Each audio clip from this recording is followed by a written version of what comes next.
जब तुझसे ना सुलझे तेरे उलझे हुए धंधे, भगवान के इंसाफ पे सब छोड़ दे बंदे। खुद ही तेरी मुश्किल वो आसान करेगा, जो तू ना कर पाया तेरा भगवान करेगा। जी हाँ दोस्तों, नमस्कार।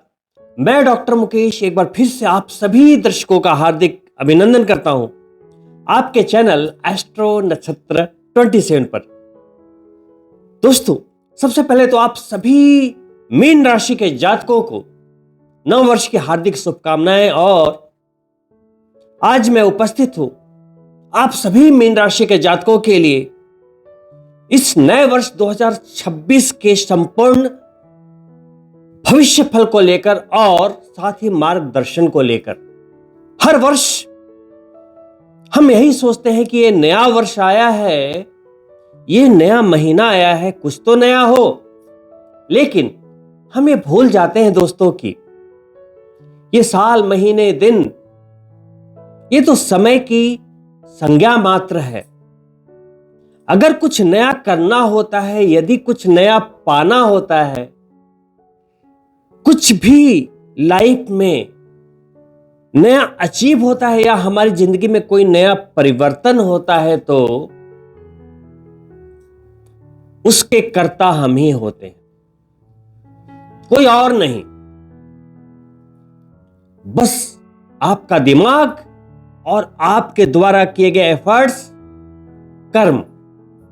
दोस्तों, ये कर्म की बात से मैंने इस वीडियो की शुरुआत इसलिए की कि अभी आप मीन राशि के जातक कर्म फलदाता शनिदेव की शिखर की 7.5 यानी सिर की 7.5 से गुजर रहे हैं।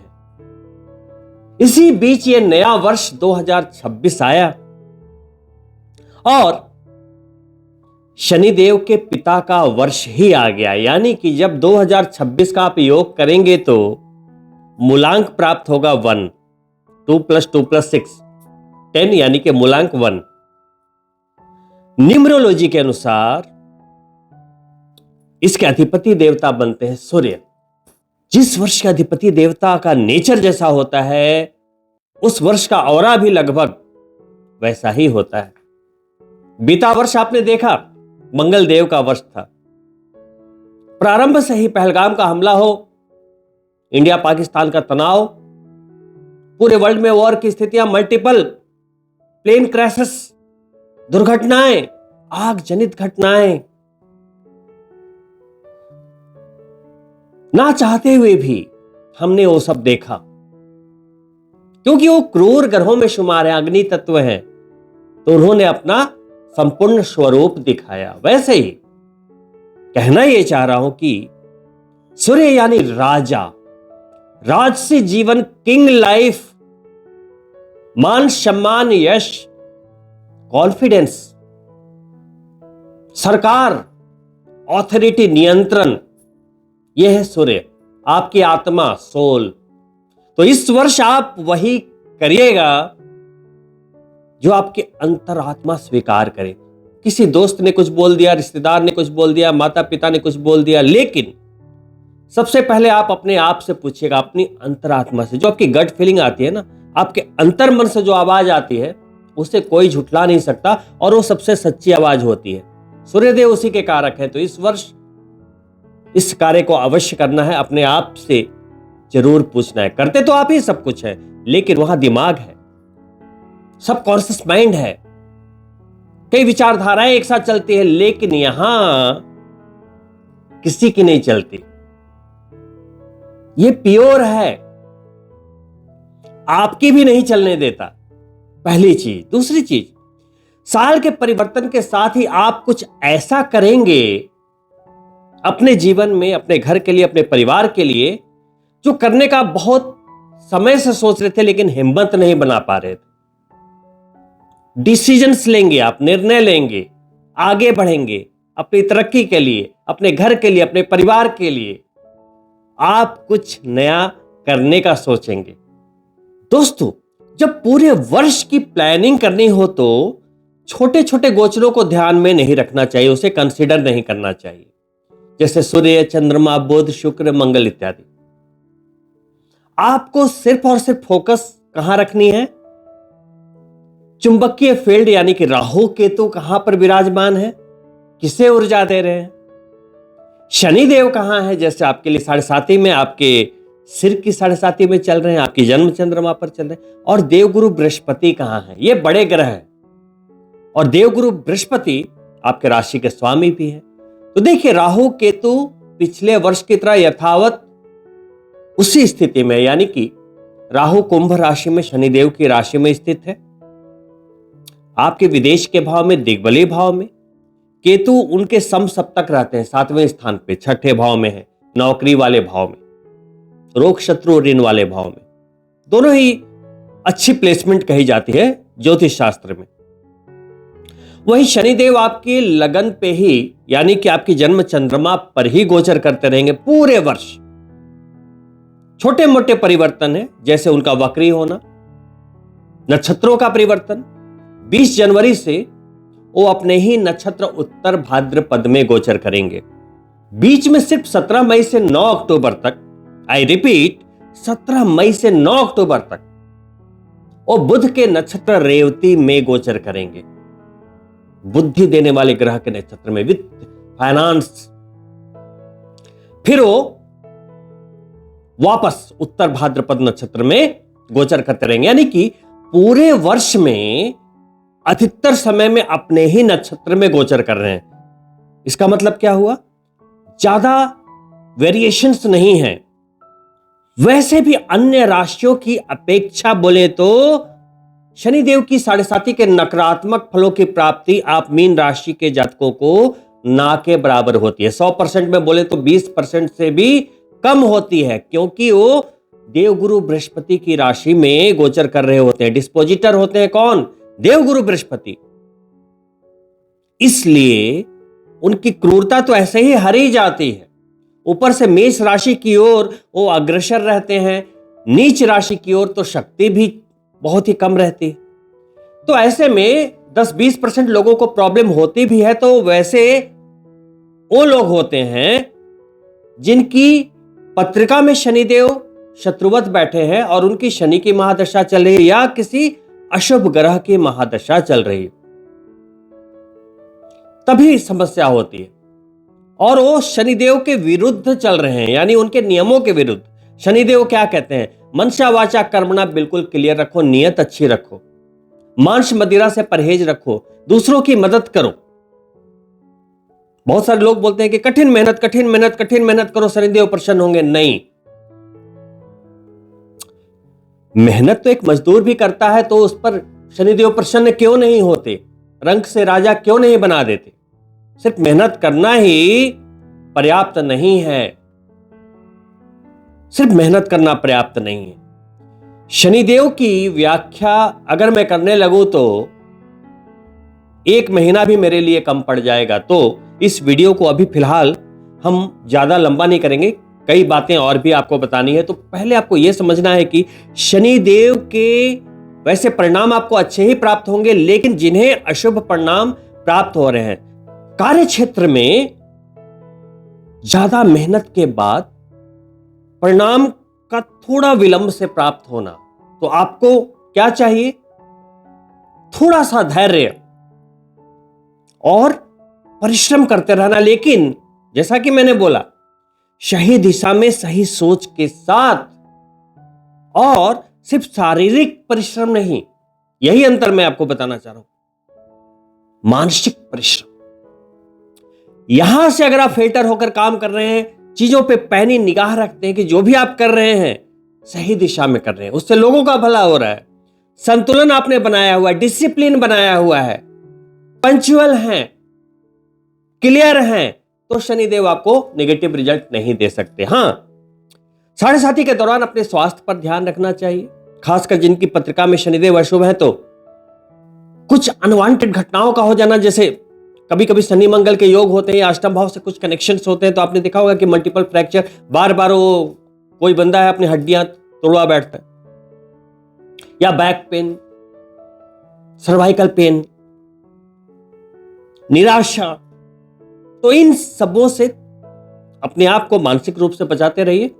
शनिदेव के सामान्य उपाय जैसे सुंदरकांड का पाठ, शनि मंदिर जाना, हनुमान जी की शरण में रहना, विष्णु भगवान के, श्री कृष्ण भगवान की आराधना करना करते रहिए, कोई भी मुश्किल नहीं आएगी। ये वर्ष 2026 सूर्यदेव का वर्ष है और आपके लिए करियर में नए अवसरों को दिखा रहा है। आय के नए सोर्स बनाता हुआ जाएगा, तो वहां फोकस करें।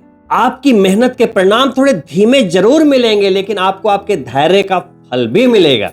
वहीं हर वर्ष की तरह 138 दिनों के लिए शनिदेव इस वर्ष भी वक्री होंगे, 27 जुलाई से 11 दिसंबर तक। उस दौरान उन जातकों को थोड़ी सी समस्या हो सकती है जिनकी कुंडली में शनिदेव अशुभ स्थिति में हो और उनकी पोजीशन वक्री भी हो, तो थोड़ा ध्यान रखना है। एस्ट्रोलॉजर को अपनी पत्रिका दिखाइए और उनके सुझाए उपाय करते रहिए, बहुत कोई चिंता की बात नहीं है। तो दोस्तों, अभी तक मैंने 3 ग्रहों की बात कर ली, राहु, केतु और शनिदेव की। अब ये जो वर्ष है वो पूरा का पूरा जो केंद्रित है आपके राशि के स्वामी पर, यानी कि इकलौता सबसे बड़ा गोचर देवगुरु बृहस्पति का ही है। वो परस्पर 3 भावों से गुजरेंगे और आपको अपना अलग अलग रूप दिखाएंगे। और 13 वर्षों के बाद देवगुरु बृहस्पति उच्च के होने वाले हैं। और जैसा कि मैं बारंबार कहता हूं कि लोग कहते हैं ना, 13 वर्षों में तो अच्छों के दिन बदल जाते हैं, तो ये वर्ष आपके भी दिन बदल देगा। बस पैनी निगाह रखनी है कि कैसे, ये तो आपको ही सोचना पड़ेगा। मीन राशि के लाखों जातक हैं, कोई जॉब करते हैं, कोई बिजनेस करते हैं, कोई सेल्फ एम्प्लॉयड है, कोई हाउसवाइफ है, कोई बच्चे हैं, स्टूडेंट हैं। सबको एक जैसे रिजल्ट तो नहीं मिल सकते ना। जो जैसा कर्म कर रहा है उसके अनुसार उनको रिजल्ट की प्राप्ति होगी, लेकिन शानदार होने वाली है। देखिए, देवगुरु बृहस्पति आपके 10th भाव के स्वामी यानी करियर वाले भाव के नियंत्रण करता होते हैं और आपके पहले भाव के स्वामी सर्वेश्वरवा अभी कहां है? वक्री होते हुए मिथुन राशि में, यानी कि 4th भाव में गोचर कर रहे हैं। 4th भाव माता का सुख, घर का सुख, गाड़ी का सुख, सारी भौतिक सुख संपदाएं जिससे आपकी आत्मा संतुष्ट होती है। देवगुरु बृहस्पति 4th भाव में गोचर करते हुए करियर वाले भाव को दृष्ट कर रहे हैं और अपनी ही राशि को दृष्ट कर रहे हैं, जिससे कि वो और बली हो रहे हैं। 11 मार्च के पहले वक्री भी हैं, तो कहते हैं ना, शुभा वक्री महाशुभा, यानी कि शुभ ग्रह यदि वक्री होते हैं तो महाशुभ हो जाते हैं। तो 11 मार्च के पहले आपके करियर को बहुत ही जबरदस्त रूप से स्टेबल कर रहे हैं। अगर शनिदेव थोड़ी सी धीमी गति को आपके सामने लेकर आए हैं, तो देवगुरु बृहस्पति उसको बैलेंस कर रहे हैं। 11 मार्च तक देवगुरु बृहस्पति की यही स्थितियां रहेगी। 11 मार्च को वो मार्गी हो जाएंगे, डायरेक्ट मोशन में चले आएंगे और 2 जून तक वो आपकी मनचाही मुराद पूरी करते हुए, जैसे कि क्या क्या करेंगे? 10th भाव के स्वामी है, तो आजीविका के क्षेत्र में आप कुछ नया प्रयोग कर सकते हैं। जॉब चेंज करना हो, परिवर्तन करना हो, स्थान परिवर्तन करना हो, बिजनेस में कुछ एक्सपेरिमेंट करना हो, कुछ नए स्टार्टअप को करना हो, इसके लिए बहुत ही अच्छा समय। वहीं आपके स्वास्थ्य के भी स्वामी हैं। स्वास्थ्य करीब करीब पूरे वर्ष अच्छा रहने वाला है, पूरे वर्ष कहीं कोई प्रॉब्लम नहीं। 4th भाव से संबंधित परिणाम भी मिलेंगे, जैसे घर लेना चाहते थे ले सकते हैं, घर में कुछ रेनोवेशन वगैरह कराना चाहते थे वो भी इस वर्ष संभव है। छोटे से घर में रहते थे, नया घर लेना है, उसके लिए भी प्लानिंग कर सकते हैं। कुछ प्रॉपर्टी में इन्वेस्टमेंट करना चाहे वो भी कर सकते हैं। लेकिन जो लोग रियल एस्टेट से जुड़े हैं उन्हें कोई बहुत बड़े लाभ की गुंजाइश नहीं दिख रही है, तो वो थोड़ा संभल कर चलें। साथ ही यदि आप वाहन बदलने वाले थे या वाहन लेने वाले थे, तो आपको वाहन की प्राप्ति होगी, यानी कि आप नई गाड़ी, नई कार खरीद सकते हैं। ग्रह जब अपनी स्थितियां बदलते हैं तो अपने आप ही योगायोग बन जाते हैं। आपको जरूरत हो ना हो, वो चीजें अपने आप उसी समय घटित होंगी। बहुत ही शानदार समय। तो 2 जून तक आप इसे एंजॉय करें और 2 जून से लेकर 31 अक्टूबर, 2 जून से 31 अक्टूबर, जून, जुलाई, अगस्त, सितंबर, अक्टूबर, यानी पूरे 5 महीने, ये वो 5 महीने हैं जो 13 वर्षों के बाद आपको प्राप्त हुए हैं। और स्वर्णिम 5 महीने, गोल्डन पीरियड, सबसे मजबूत 5 महीने। क्या होगा इन महीनों में? क्या होगा? देवगुरु बृहस्पति आपके जन्म चंद्रमा से 5म भाव में कर्क राशि में प्रवेश करेंगे। वो स्थान जो मंत्र शक्ति का स्थान है, पूर्व जन्मों के सत्कर्मों से संग्रहित भाग्य है, वहां देवगुरु बृहस्पति जैसे शुभ ग्रह का गोचर, वो भी उच्च राशि में, किसी राजयोग से कम नहीं। वहां जब जाएंगे, आय के भाव को, लाभ के भाव को दृष्ट कर देंगे। जिस भाव में गए वो नई शुरुआत का भाव है। जैसे वो भाव क्या है? संतान, प्रेम, शिक्षा। संतान ऐसे ही नहीं होती। जब आपके घर में संतान का जन्म होता है तो एक नया प्रारंभ होता है, एक नए जीवन को वो लेकर आता है। आपके साथ उसका कनेक्शन बनता है, सोल टू सोल। आपको सोल का फायदा मिलता है, कनेक्शन मिलता है। बहुत बड़ी बात है। आप एक कर्ज चुकाते हो, ऋण चुकाते हो। वैसे ही 5म भाव प्यार का है। प्यार ऐसे ही किसी से नहीं हो जाता, वो भी पिछले जन्मों का कर्मा है। प्यार भी एक नई शुरुआत है। तो वहां पे देवगुरु बृहस्पति उच्च के होकर आए हैं। सोचिए क्या पॉसिबिलिटीज हैं। वही शिक्षा। देखो, शिक्षा के बिना तो पूरा जगत ही अंधेरा है, कह लीजिए। जब आप देखते होंगे कि मजदूर हैं, छोटे छोटे वर्कर हैं, दिन रात मेहनत करते हैं, क्या वो बड़े नहीं बन सकते थे? क्यों नहीं बन पा रहे? क्यों संघर्ष कर रहे हैं? क्योंकि उन्होंने उस पॉइंट पर ध्यान नहीं दिया कि शिक्षा की क्या महत्वता है। हम आजकल अपने बच्चों को पढ़ो पढ़ो पढ़ो कहते रहते हैं, लेकिन उनका ध्यान कहीं और है, भौतिक सुख सुविधाओं में है। आजकल के बच्चों का ध्यान मोबाइल में है, टैब में है, लैपटॉप में है। राहु हावी है। लेकिन जब इसका अभाव होता है तो बाद में इसके अंजाम को भुगतना पड़ता है और बहुत ही गंभीर परिणामों को भुगतना पड़ता है। तो जितने भी स्टूडेंट मुझे सुन रहे हैं और समझ पा रहे हैं, कम से कम अपने आप को कंसंट्रेट करने की कोशिश करें, अपने लक्ष्य की ओर ध्यान देने की कोशिश करें। देवगुरु बृहस्पति 13 वर्षों में उच्च के हुए तो उच्च शिक्षा के लिए जा सकते हैं। पढ़ाई में अपने आप आपका मन लगेगा। बहुत सारी चीजें, मैं गोचर की बात कर रहा हूं, आपके कुंडली के ऊपर भी जरूर आधारित होती हैं कि आपकी कुंडली में क्या योगायोग है, वो भी आप चेक करवा लीजिएगा। तो नए प्रेम की शुरुआत हो सकती है। अगर आप पहले से किसी से प्रेम के संबंध में थे तो वहां पे प्रगाढ़ता आएगी।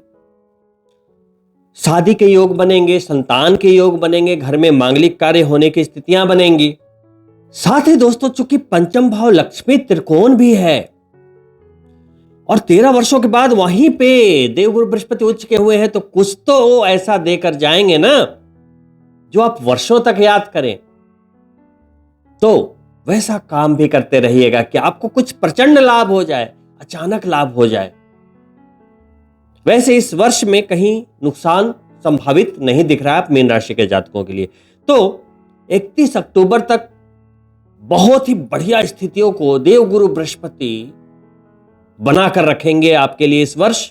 और 31 अक्टूबर को देवगुरु बृहस्पति 5म भाव को छोड़ते हुए वो 6ठे भाव में प्रवेश करेंगे। 6ठा भाव क्या है? संघर्षों का भाव, नौकरी का भाव, रोग, शत्रु और ऋण का भाव। जब छठे भाव में देवगुरु बृहस्पति जाएंगे तो वहां से विदेश भाव को दृष्टि करेंगे। नौकरी से संबंधित जितने भी लोग नौकरी पेशा हैं, मल्टीनेशनल कंपनी से जुड़े हुए हैं, उन्हें कुछ ऐसे ऑफर मिल सकते हैं कि आप भाई विदेश जाइए, विदेश जाकर काम कीजिए। कुछ विदेशी करियर से रिलेटेड ऑफर आ सकते हैं, तो ऐसे कुछ योगायोग बनेंगे। वहीं छठे भाव में जब देवगुरु बृहस्पति जाएंगे तो रोग शत्रु ऋण, वहां पे कहीं ना कहीं पूर्ण रूप से तो नहीं लेकिन आंशिक रूप से वहां पे लगाम लगा देंगे। कर्ज का बहुत भारी बोझ लेके चल रहे थे तो थोड़ा हल्का कर देंगे। थोड़ा मैं क्यों बोल रहा हूं? क्योंकि शास्त्रों के अनुसार देवगुरु बृहस्पति का गोचर सिर्फ 2, 5, 7, 9 और 11 भावों में अच्छा माना गया। तो जहां देवगुरु बृहस्पति उच्च के हो रहे हैं, जो आपको 5 महीने मिल रहे हैं, वो पंचम भाव के ही तो मिल रहे हैं। तो ये 3 तरह के जो रूप बदलेंगे तो सर्वश्रेष्ठ गोचर वो वाला होगा आपका पंचम भाव वाला, यानी कि 2 जून से 31 अक्टूबर, साल के सबसे सुनहरे पल। जैसा कि मैंने बोला, साल बदलते रहते हैं, महीने बदलते रहते हैं, दिन बदलते रहते हैं, गोचर भी बदलते रहते हैं, चलायमान हैं। उन सबसे रिजल्ट तब मिलेंगे जब हम भी अपने आप को बदल रहे हैं, काम कर रहे हैं, चलायमान हैं, एक्सपेरिमेंट कर रहे हैं। एक जगह अगर स्टक हो गए तो चीजें फिर एक ही प्रवाह में चलनी शुरू हो जाती है। तो जिंदगी में अगर कोई बड़ा परिवर्तन करना है तो अपने आप को बदलना बहुत जरूरी है।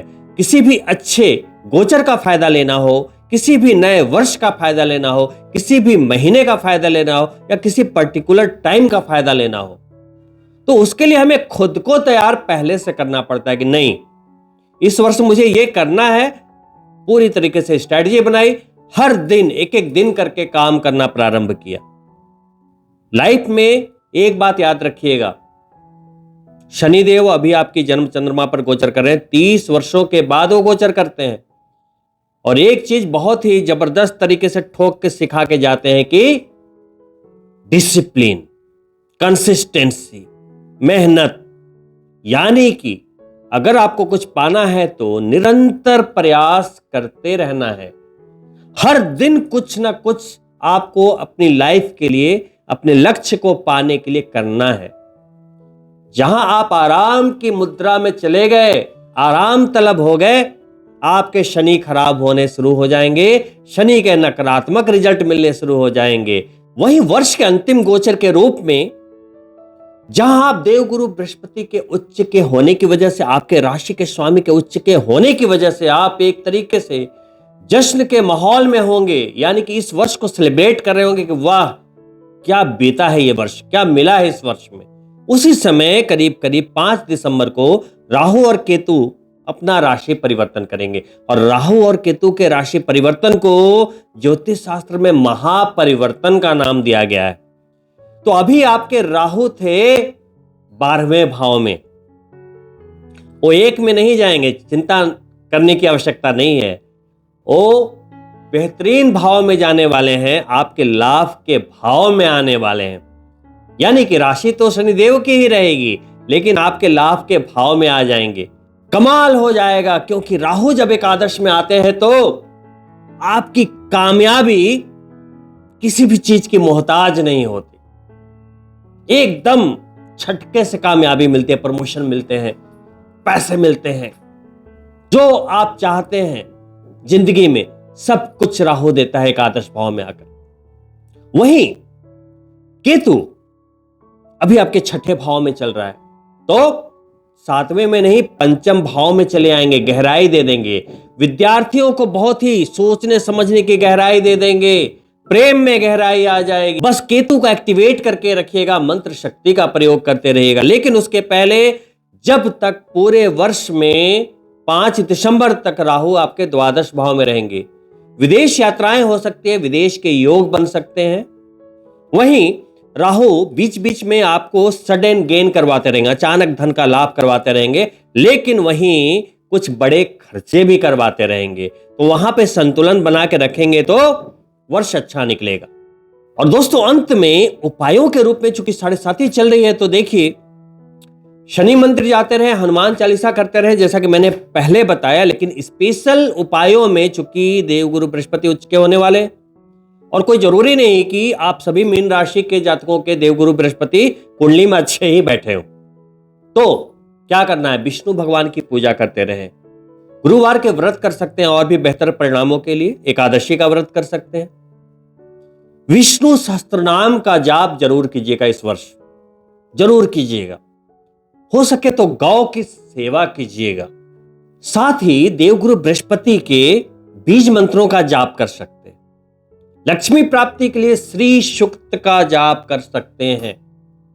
और हर महीने की, हिंदी महीने की शुक्ल पक्ष की पंचमी को एक हवन का आयोजन करें और श्री सूक्त की 16 ऋचाओं के साथ स्वाहा बोलते हुए कमल गट्टे से घी में कमल गट्टे को डाल दें और कमल गट्टे से घी के साथ आहुति दें महालक्ष्मी के निमित्त।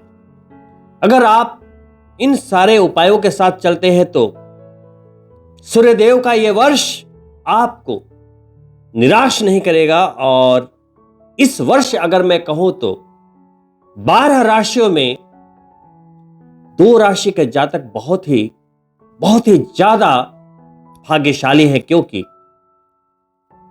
देवगुरु बृहस्पति उनके राशि के स्वामी हैं। एक धनु राशि, एक मीन राशि। बहुत ही शानदार, बहुत ही शानदार। तो दोस्तों 13 वर्षों में आई है ये घड़ी, तो इसे एंजॉय कीजिए। मेरी शुभकामनाएं आपके साथ है कि आप इस वर्ष इतनी बड़ी कामयाबी पाएं, इतनी बड़ी कामयाबी पाएं कि यह वर्ष आपकी पूरी जिंदगी का माइलस्टोन बन जाए। दोस्तों इन्हीं शुभकामनाओं के साथ मैं आपसे अनुमति चाहूंगा और अंत में आपसे अनुरोध है कि यदि आप मेरे चैनल को पहली बार देख रहे हैं तो सब्सक्राइब करते हुए जाएं। साथ ही बेल बटन जरूर ऑन कर लें ताकि आने वाली वीडियो के नोटिफिकेशन मिले, क्योंकि ये वीडियो तो मैंने 4 बड़े ग्रहों के आधार पर बनाया है। हर महीने छोटे छोटे परिवर्तन भी होते हैं, बुध, शुक्र, मंगल इत्यादि। तो छोटे छोटे ग्रह कहां जा रहे हैं, क्या कर रहे हैं, तो उसके आधार पर हर महीने को अगर आप अलाइन करते हैं तो पूरा वर्ष बहुत ही शानदार निकलने की संभावना आपके लिए होगी। क्योंकि एस्ट्रोलॉजी क्या है, जीपीएस है। तो बेल बटन जरूर ऑन कर लें और साथ ही वीडियो पसंद आई हो तो लाइक जरूर कीजिएगा और अपने मित्रों के लिए शेयर अवश्य कीजिए। और चूंकि देवगुरु बृहस्पति का वर्ष है, विष्णु भगवान का वर्ष है, तो कमेंट बॉक्स में ओम नमो भगवते वासुदेवाय लिखते हुए जाएं। बहुत ही जल्द मिलता हूं दूसरी वीडियो में। तब तक के लिए नमस्कार। All the best for new year.